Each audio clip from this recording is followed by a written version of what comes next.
Can AI do this?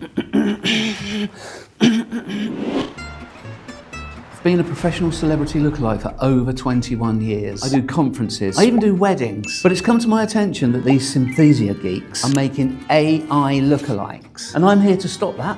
Lookalikery is an ancient art, yeah? It's for humans. Can AI do this? Can it do this? I think there's been a bit of a misunderstanding. At Synthesia, we don't make lookalikes for celebrities, we make them for ordinary employees. Take Brian here, he has his own Synthesia lookalike. Why would anyone want an AI lookalike of this boring guy? It's not for anyone else, it's for Brian himself, so he can make training videos 10 times cheaper than using professional cameras. You just upload an image of yourself and then you get a talking avatar that looks a bit like this.